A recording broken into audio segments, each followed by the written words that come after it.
lalab. So, nandito tayo sa Staples. Okay, Staples is office supplies and school supplies.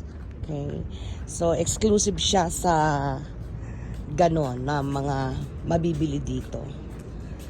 Ay, oh yeah. Ayun, empty cars. Ay, I exit only. Ano ba talaga? Ayun. O, diba? Ayan, o.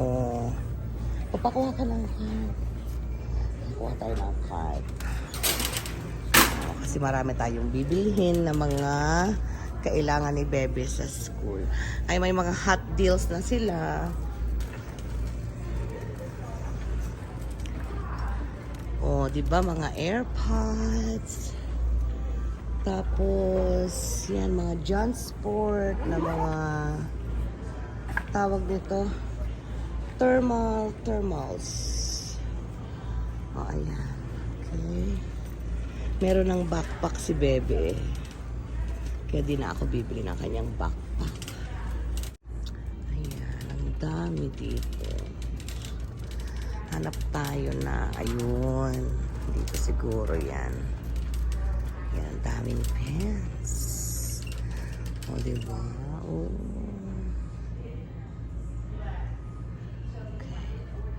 Okay, isa ito sa kailangan ni Bebe G. Okay, ang tawag dyan ay low order erase markers. Ayan, kasama ko si Upa. Namimili kami. Okay, glue stick saka scissor, Upa. Ayan, scissor. Ayan, dami dito mga lalabs. So, diba? Magtingin na rin tayo ng clearance.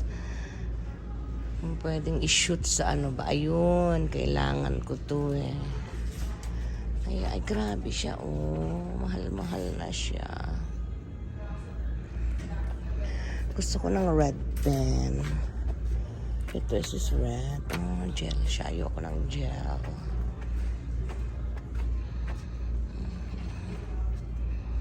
Paper mate. O, ayan. O, diba? Yan na yung mga requirement for grade 2. Ngayon, hinahanap na lang natin is yung 3-ring binder. Grabe. Dati ang... Yes, we're good. Thank you so much. Ayan. At saka yung writing pad. Blue. Baby blue. Wala namang specific kung ano. Okay, isa sa requirement nila, Bebe, is 1 box Kleenex. So, ayan, bili tayo ng ano. Ito na lang, di ba? Para kahit 3 na yung dalhin niya sa school. Yung isa plus lotion. O, di ba? Yung isa soothing lotion. Bilhin ko na para wala na akong iniisip pa. Ito na lang. $1 lang naman ang pagitan. O, diba? Tara na nga. O, diba? Ang dami dito mga lalabs. O, 50% off.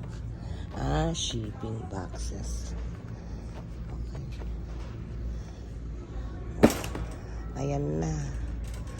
O, diba? Okay, sandali. Diba si Upa? Naghahunting si Upa ng mura. Dito sa Amerika mga lalabs, ang ruler na ginagamit dito, ganito siya kalaki. Okay? Maingat. Ito si Upa konsumisyon eh. It's a prank.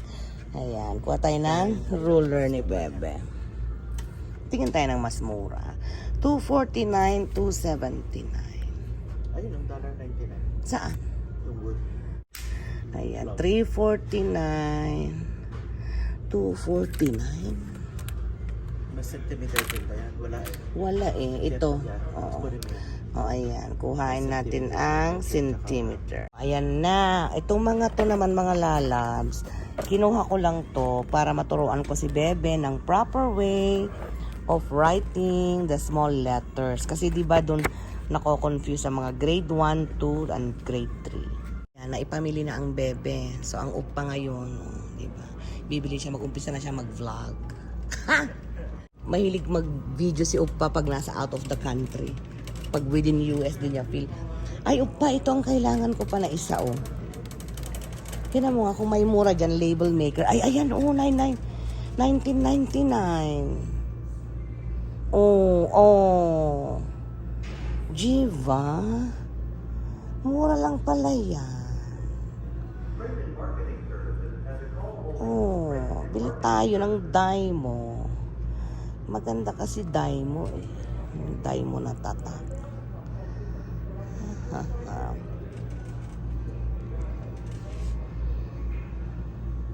Tignan natin to.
Ganda nito.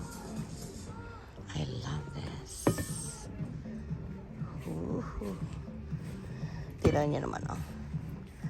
From 95, binaba ng 85, binaba uli ng 75.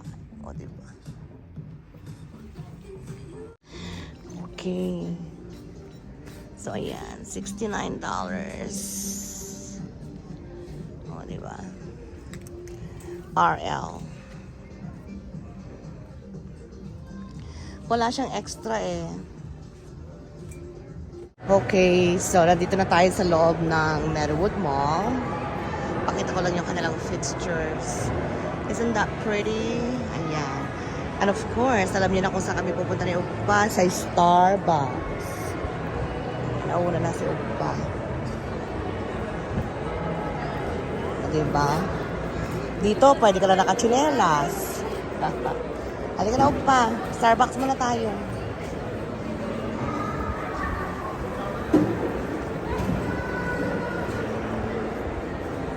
June and July. Yung Aeropostale dito, hindi na sila yung original na may-ari. As in, literally, yung may-ari mismo ng Aeropostale.